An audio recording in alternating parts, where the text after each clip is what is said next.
Student, আগামীকাল 20 ফেব্রুয়ারি তোমাদের মাধ্যমিকের ফিজিক্যাল সায়েন্সের এক্সাম রয়েছে, যেখানে সর্বমোট 90 মার্কসের কোশ্চেন করা হবে। আমি তোমাদের জন্য মোট 54 মার্কসের সাজেশন নিয়ে এসেছি, কারণ বাকি যে 36 মার্কস রয়েছে, এই যে বাকি 36 মার্কসের মধ্যে আসে হচ্ছে শর্ট কোশ্চেন। তো শর্ট কোশ্চেনের সাজেশন আমি তৈরি করলাম না, কারণ বিভিন্ন রকমের এবিটিএ পুরো বই থেকে পড়তে হয়, তার জন্য শর্ট কোশ্চেনের তো কোনো শেষ নাই। তাই আমি কি করলাম, শুধুমাত্র 54 মার্কসের জন্য কি করলাম, ইম্পর্টেন্ট বানিয়েছি। 3-এর দাগ থেকে তোমরা 18 নম্বরে ইম্পর্টেন্ট দেখতে পারবে, এবং 4-এর দাগ থেকে তোমরা দেখতে পারবে মোট 36 নম্বরের ইম্পর্টেন্ট। তাহলে 18 আর 36 যোগ করে ফেলো, 54 মার্কসের ইম্পর্টেন্ট তোমরা পেয়ে যাবে। কেমন? দেখো, পরপর যদি আমরা 3-এর দাগে আসি, 3-এর দাগে তোমাকে কোশ্চেন দেওয়া থাকবে কয়টা? 3-এর যে 1 নাম্বার আছে সেখানে দেওয়া থাকবে 2খানা কোশ্চেন, তোমাকে অর দিয়ে থাকবে।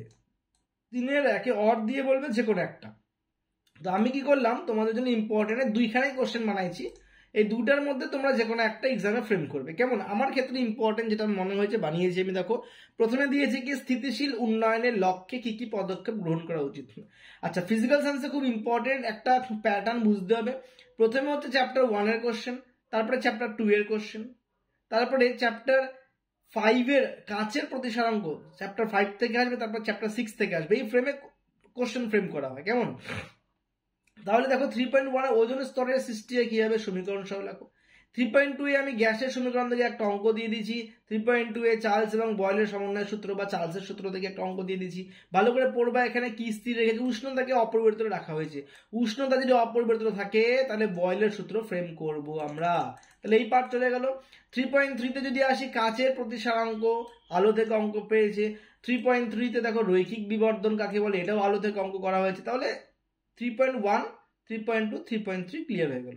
এবার যদি আমরা 3.4 এ আসি, দেখো এইখানে পাবে তুমি 3.4 পরিবাহী রোধ প্রস্থচ্ছেদ এবং দৈর্ঘ্যের সাথে কিভাবে নির্ভরশীল বুঝিয়ে দাও।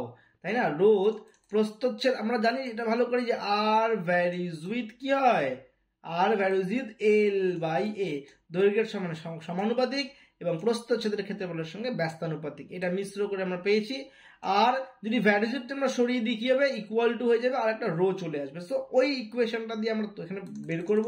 তারপরে যদি আমরা দেখি 3.5 এ পেয়ে যাবে তুমি লুইস ডটের ডায়াগ্রাম। 3.5 এ আরেকটা তুমি পেয়ে যাবে NaCl এর লুইস ডায়াগ্রাম, এবং সমযোজী বন্ধন না তলযোজী বন্ধন রয়েছে। এখানে N এর ক্ষেত্রে কত আসে, Cl এর ক্ষেত্রে কত আসে, আমরা জানি, এগুলো বের করবা।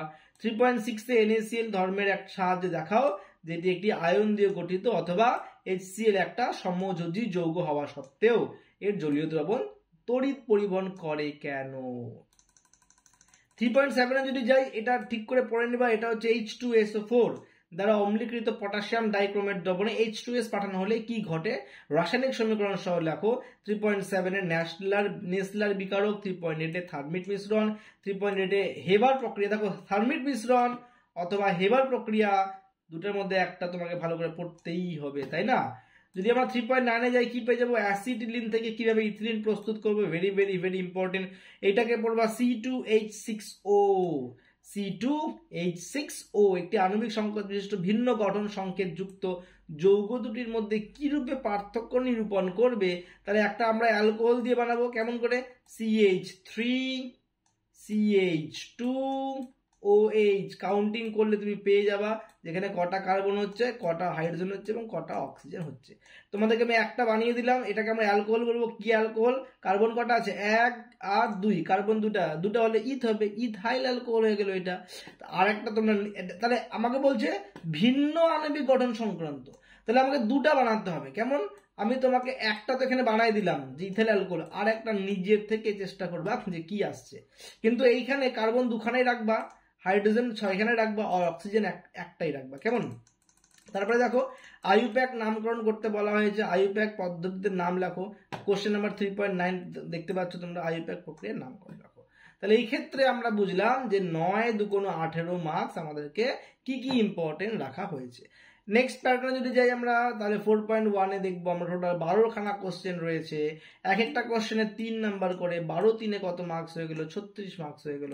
আমি তোমাদের প্রত্যেকটার একটা করে অপশন দেখো। 4.1 চার্লসের সূত্র থেকে পরম শূন্য উষ্ণতার মান প্রমাণ করো, PV = KT।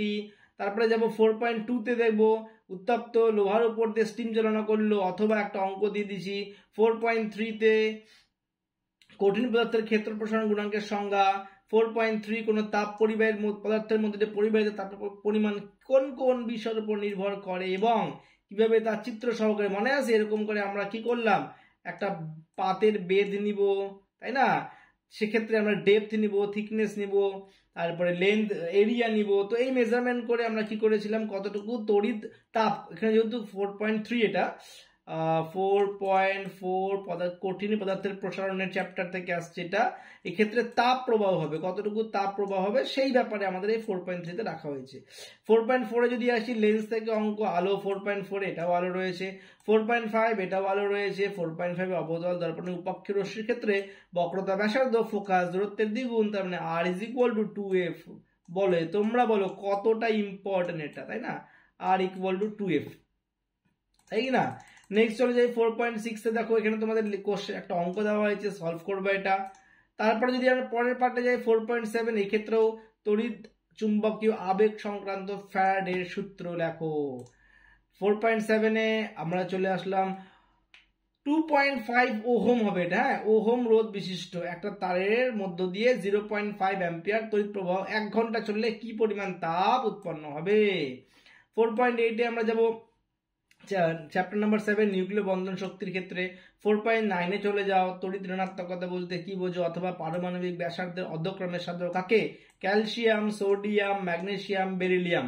4.8 তড়িৎ বিশ্লেষণ প্রক্রিয়া অ্যালুমিনিয়াম নিষ্কাশনের সময় অ্যালুমিনারের সাথে ক্রায়োলাইট এবং ফ্লুওস্পার কেন মেশানো হয় এবং অ্যানোড মার্ক কাকে বলে। 4.10-এ আরো একটা কোশ্চেন দেওয়া হয়েছে, হাইড্রোজেন ক্লোরাইড তড়িৎ পরিমাণে সক্ষম নয় কিন্তু গলিত সোডিয়াম ক্লোরাইড তড়িৎ পরিমাণে সক্ষম কেন এবং ধূমায়মান নাইট্রিক অ্যাসিড কাকে বলে। 4.11-এ স্পর্শ প্রক্রিয়া। 4.11 আর একটা লাভল্যাঙ্ক। 4.12-এ এই ক্ষেত্রে অঙ্কটা বায়োডিগ্রেডেশন কাকে বলা হয় এবং এই CH3CH2 ইথাইল অ্যালকোহল এবং CH2 ডাবল বন্ড CH2 প্রাকৃতিক জৈব পলিমারে প্রোটিনের বায়োডিগ্রেডেশন হয় কিভাবে, অথবা অ্যাসিডোলিনের সঙ্গে হাইড্রোজেনের দ্রুত বিক্রিয়ার শর্ত উল্লেখ করো। এবং তার সঙ্গে দেওয়া হয়েছে এলপিজি এবং সিএনজির একটা ব্যবহার। তাহলে এইটা হলো তোমাদের টোটাল 4.1 থেকে নিয়ে 4.12-এ টোটাল 12খানা কোশ্চেনের অথবা দিয়ে ইম্পর্টেন্ট। আশা করি তোমরা ইম্পর্টেন্টগুলো বুঝতে পারছো। পিডিএফটা লিঙ্কে দিয়ে দেবো, ভালো করে কি করো প্র্যাকটিস করো। যদি কোনো স্টুডেন্ট কোনো রকমের অঙ্ক, কোনো রকমের এই ক্ষেত্রে ফিজিক্যাল সায়েন্সের কোনো অঙ্ক করতে গিয়ে অসুবিধা হয়, কমেন্ট বক্সে কমেন্ট করবো, অঙ্কগুলো করিয়ে দেবো। এবং আশা করি এইটুকু ব্রড কোশ্চেন সাজেশন পড়লেই তোমরা মোটামুটি কমন পেয়ে যাবা। তাও সারা বছর যা যা প্রিপারেশন করেছো সেইগুলো ভালো করে একবার করে দেখে দিবা। Best of luck.